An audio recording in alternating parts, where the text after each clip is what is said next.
An entitled Karen starts changing her kid's diaper in the middle of a restaurant, and everyone around her is just absolutely appalled. But I refuse to deal with this type of entitlement, so I put her in her place. So this happened when I went to have lunch with my parents. We went to the usual place, which is a lovely pizzeria with a huge terrace. We sat down, ordered some food, and enjoyed some chatting while sipping drinks. We immediately noticed a table of about 6 women, the entitled party with the entitled Karen. They were loud, obnoxious, and absolutely didn't consider other visitors of this establishment. They had 4 kids and 1 infant with them. I remember that only 1 out of the 4 kids was sitting down quietly enjoying their ice cream. The other 3 were little hellspawn running amok around the tables. The moms were laughing and enjoying themselves, while my patience was dropping to 0 pretty quick. After the kids chose our table to run around, I sternly told them to stop that and to go back to their own table. The entitled Karens at their table shot daggers in my direction,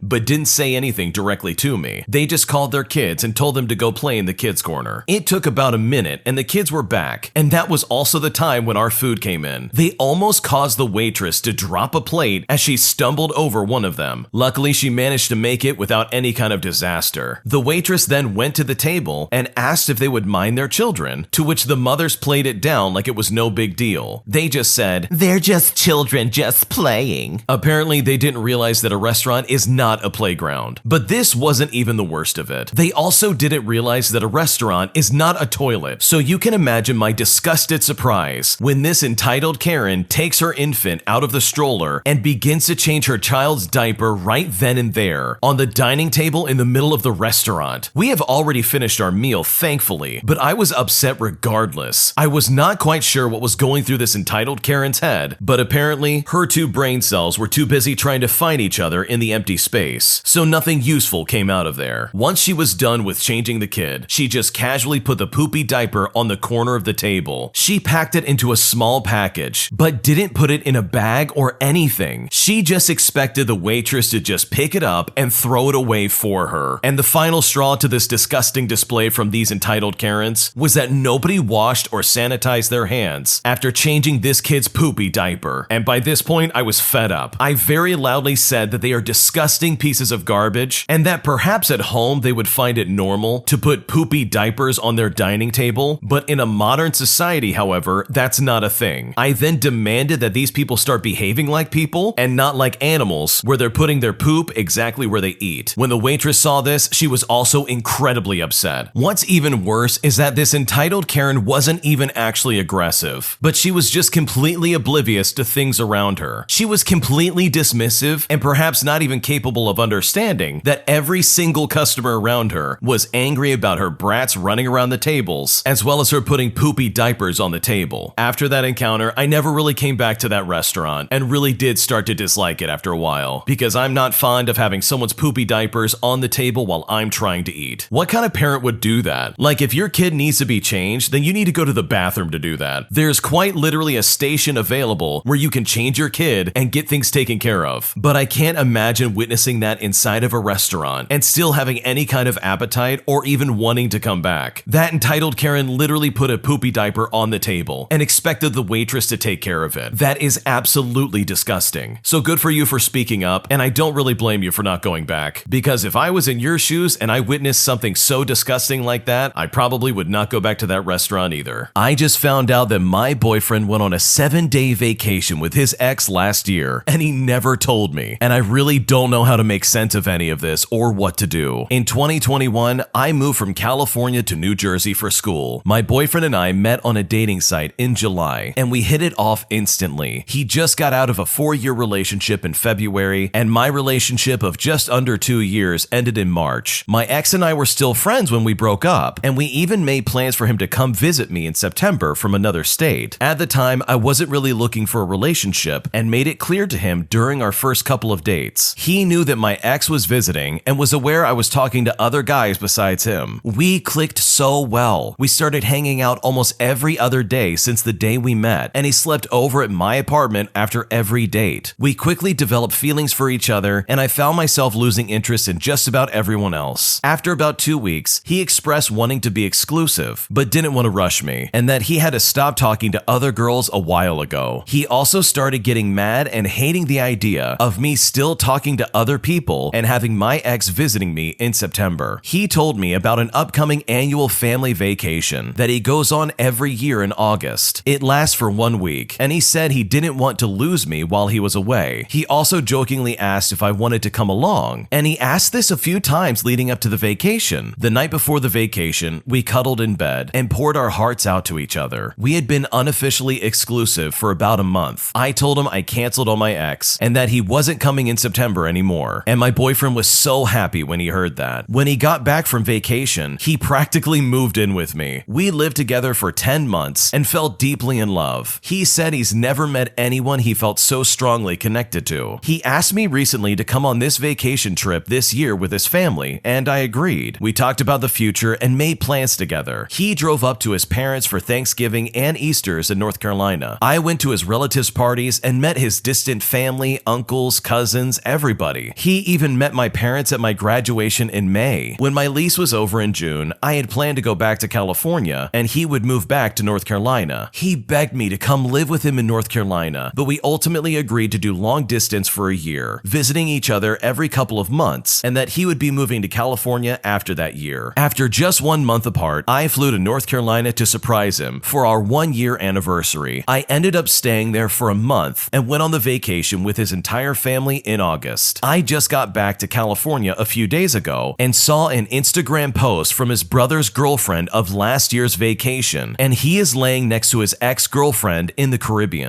I was in complete disbelief. I had no doubt in my mind that it must have been a re-upload from a couple of years ago, but after asking him about it, he admitted to me that he was stuck bringing her because his parents had already bought her the tickets and the trip was already paid for. He said they fought the entire time and he wasn't even hanging out with her. He knew he had to tell me this eventually, and it is what he was afraid of the entire time. I just burst into tears. I feel such immense betrayal. I feel deceived and I feel hurt. I'm reminiscing on the timeline and what we've got going on between us, and I just couldn't understand how he was able to keep this away from me for so long after everything we've been through. When was he going to tell me? Was he even ever going to tell me? We were already so closely connected when he left for the vacation. We confessed feelings to each other. I even canceled my ex's visit. He said, "I miss you," when he was away. I've been ignoring his calls and text messages for a couple of days now. I want to take some time to really process everything. I've cried so much I couldn't make up my mind if I should walk away or give him another chance. I fear that if I stay, things would never be the same anymore. I would be in constant doubt about everything. It sucks so bad because he's the first guy I thought as someone I could be married to. I feel like the future I've imagined just changed right before my eyes. I'm an emotional mess right now, and I don't want my crass feelings to dictate the outcome of the decision I'm making. What should I do? This is a tough one because he definitely lied to you, but I think the details here really do make a difference. And I really would trust your boyfriend when he says, "Hey, I had no choice. She was coming no matter what, and I didn't even want to spend time with her." But in that same vein of thought, he was sitting there laying next to his ex-girlfriend, and he didn't tell you about this for over a year. If he really wanted to be loyal, like he was saying at the beginning of the relationship, he should have said something much sooner, like as soon as it was happening. If not that, as soon as he found out she was still coming, because it's truly not fair for you to have to find out this way. It definitely will leave a bad taste in your mouth, and I can completely understand where you're coming from. So I think if anything, there's definitely going to be a conversation about this between the two of you. I think if he really does love you, he'll do whatever he can to make it so you can trust him again, because obviously you do love him, and it would be terrible for this to be the end of your relationship. My close friends left me out of our yearly summer getaway without telling me, and now I'm questioning if these people are even my friends to begin with. I exist within a group of 5 very close friends. We're all 26 years old. We've been friends since kindergarten. Most nights growing up were spent at my mother's house with them. Though I personally grew up very poor, they would all still be welcome for dinner any night they needed to, or if they just wanted to stay over, which was often more than once a week, and we always had extra space for them to sleep over. We generally all take some time off of work in the summer to go up to a cottage owned by one of my friend's father. This summer was planned to be no different. Starting in May, we had made plans to go sometime in August. I have been asking in our group chat for a little over a month now when exactly we are going to leave, and every time it came up, I was completely ignored, which was very jarring. About a week ago, they all started posting Instagram stories, and they had very clearly been already at that cottage for a couple of days, and they continued to post daily for for another week. The group chat had been silent for about 2 days before they left, so they obviously coordinated this without me. I wound up asking something along the lines of, I just want to know if I pissed anyone off. I have no idea what could have happened for me not to even be included in this. And the message has been seen by everyone in the group and went a while without any kind of response. After about 3 or 4 hours, the message received from one of the group members said, I just didn't feel like paying for your beer and groceries for a week. I was shocked by this statement because this has never been the case. In fact, I always bring my own food because I have a stomach condition that makes me very sick if I live off of hot dogs and hamburgers for more than a day or so at a time. So I only eat anything that they bring if they absolutely insist. I also very specifically don't enjoy drinking beer and only accept it if it's explicitly offered to me. I always bring my own beverages of choice and my snacks are always shared amongst the others. For example, everyone winds up eating my cheese slices that I bring for sandwiches on their burgers, which I don't mind whatsoever. I called him out saying that I always bring my own stuff, and the answer was, you always end up eating our stuff anyways, which is blatantly false. I don't eat anybody else's food unless they tell me to do it, and I always hesitate in accepting it because it makes me feel anxious, and rightfully so. Everyone in the group saw this, and nothing was said, which makes me feel as if they all feel the exact same way. I'm feeling heartbroken about all of this. I've always been treated differently because of how poor I was growing up. I was homeless on my own when I was 15 years old, and it took a really long time to get where I am now. There have been offhanded remarks in the past from one of the friends, basically implying that they always pay for me and that they actually have to work for their money, referring to me being, of course, on social assistance when I was younger, in order to,